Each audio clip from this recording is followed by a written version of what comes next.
These are the two classical divisions. Some will put it into 5 and others 7. 7 is, Shakespeare has the Verona tapestry that has the 7 stages of man. And so it's consistent, some of the Western tradition. But here, 1 through 15, 15 was traditionally more commonly the onset of puberty, was around that age. Where I was in West Africa, that's pretty much when puberty happens for most of the people there. But you're obviously going to get some are delayed and some are earlier, but it's around that. And this is also consistent with neurological research that indicates that the brain is pretty much by 15, it's fully formulated. And at puberty, there's actually a hormone that's released that will remove, if networking was not done, it removes all the potential. Which is really important why children need so much stimulation in those early periods. And we've shown now, there's an Israeli study that indicated that for the first at least 10 months, there was strong corollary study that showed that children that were breastfed, that their IQs increased about a point for every month that they had mother's milk. And it's interesting also that it's actually a right of a child to be nursed with breast milk. It's a right. And if a woman is not able to do it, then it's the responsibility of the man to find what we used to call wet nurses, which obviously we don't have this anymore. But mother's milk is seen as really important. And in fact, the Arabic word for the actual tit of a woman's breast is halama, which means it's the same root word for compassion and forbearance. And there is a belief, it's what we used to call in this tradition the milk of human kindness, that there's actually that is transmitted to the children through the breast, that there is a transmission of hilm. And it's interesting that historically the wet nurse of the Prophet's name was Halima. That was the name of his wet nurse, was Halima Sa'diyah. And so it's also believed in the Islamic tradition that this hilm, which is forbearance, precedes ilm, which is knowledge. And so the woman for the first 7 years is inculcating forbearance in the child, that is what the child needs to learn in those first 7 years, is how to be a human being. How to actually have the ability to be empathic, compassionate, forbearing, kind, generous. This is what the mother is imparting to the child.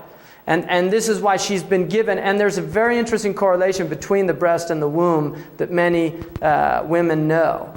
The womb in Arabic is rahim, which the root word is compassion. And there is a hadith in which the Prophet ﷺ said that God says, I have derived the womb from my name, the merciful.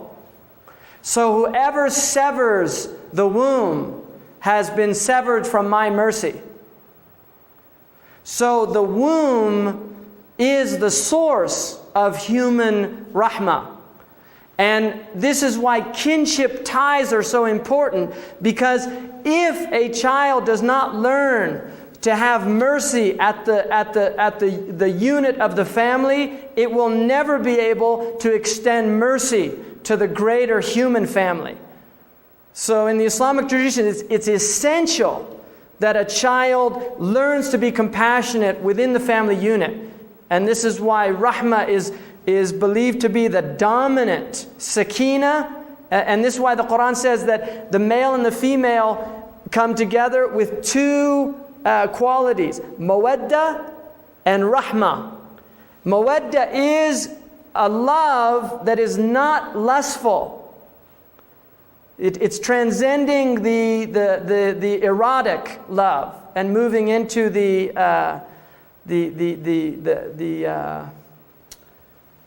divine love. And this is why one of the names of God is Al-Wadud. It's from the same root.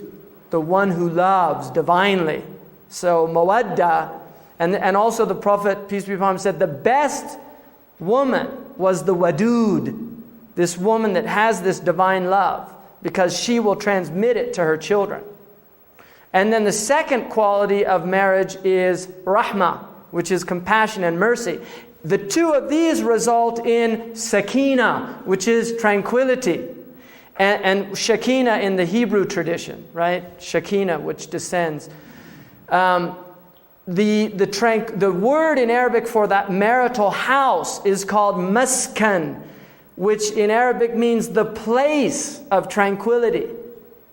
So this is what the marital house is, a place where this divine sakina is allowed to descend because of divine love and compassion, and children that grow up in that environment are children that are fitra children, that will have compassion, love, and tranquility, so that when they move out into the dominant culture and society, they're not a threat to people.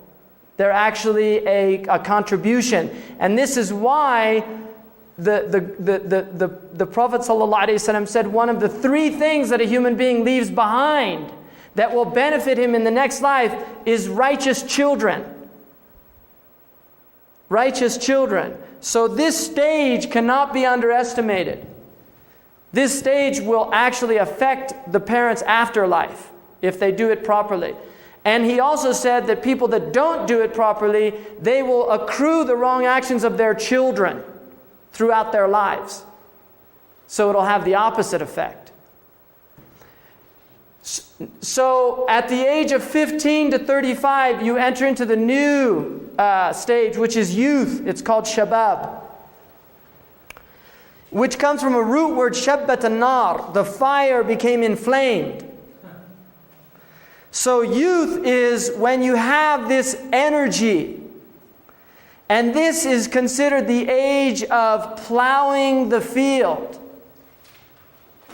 There's a tradition of Imam Ali radiallahu anhu, who said, he's the nephew of the Prophet and one of the greatest scholars of Islam. He said, play with your children for 7 years.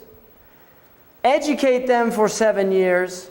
Befriend them for 7 years. And then release their reins. Right? Let their reins go. Play with them for 7. Educate them for 7. And then befriend them for 7.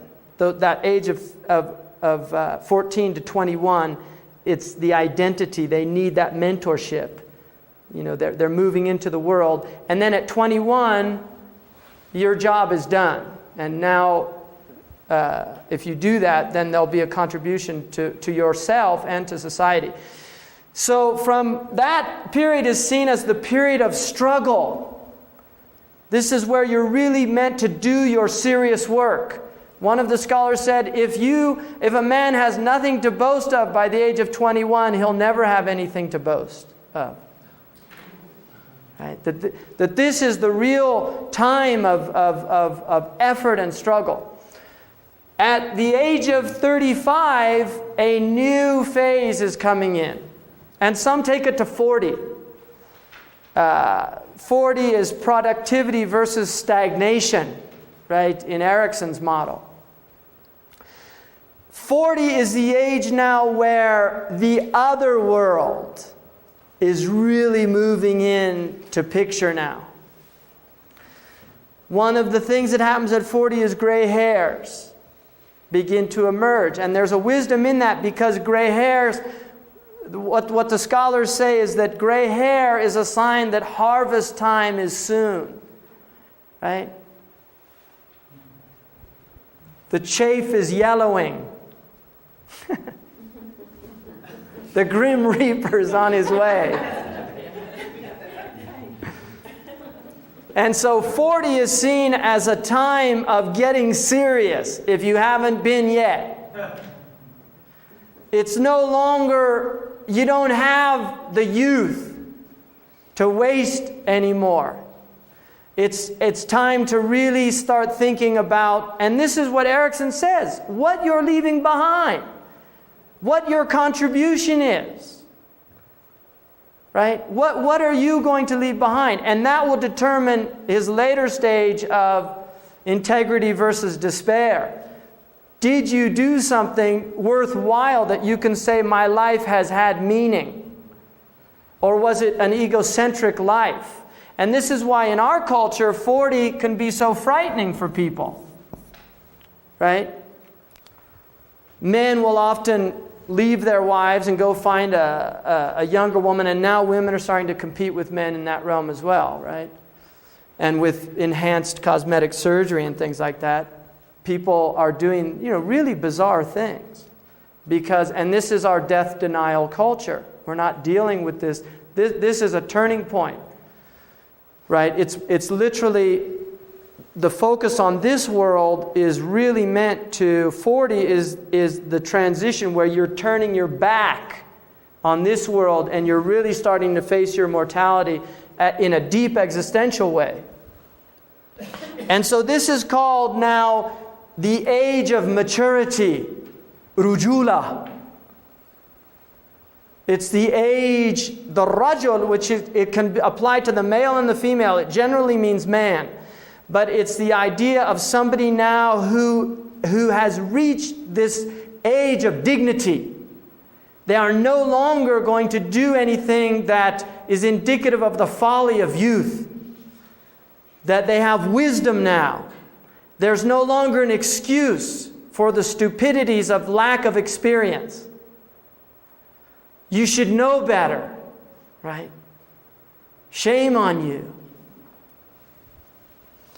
And this period then will be the most productive period, from 40 to 50 in terms of contribution.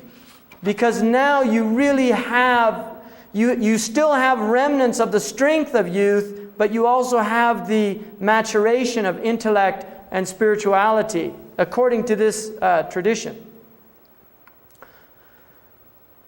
At 50, you move into what's known as sheikhucha, sheikh or sheikha. This is now where you become an elder. Your wisdom now has matured in a way that you are now guiding peoples that went before you. You're giving them insights into their own journey because you've gone down the path. You've been through these stages and now you can actually guide them. And there's a hadith in which the Prophet ﷺ said, "He is not from us the one who does not respect our aged, nor has compassion on our youth." So there is an interesting dyadic relationship between the aged and the youth. The aged have to have compassion because the youth don't have the experience, so they make these mistakes. But the youth have to have the respect of the aged in that they can derive from them the wisdom of those who have already traveled the path. So this is a really important period.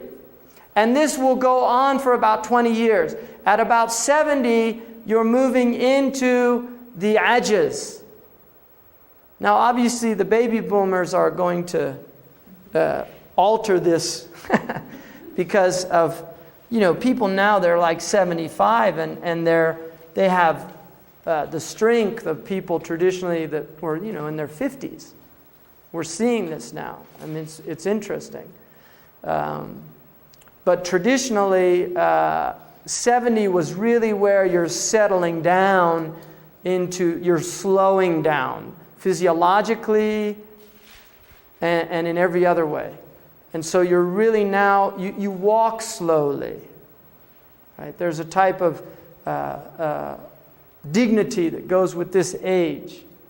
And it's an age where the Prophet Muhammad said that God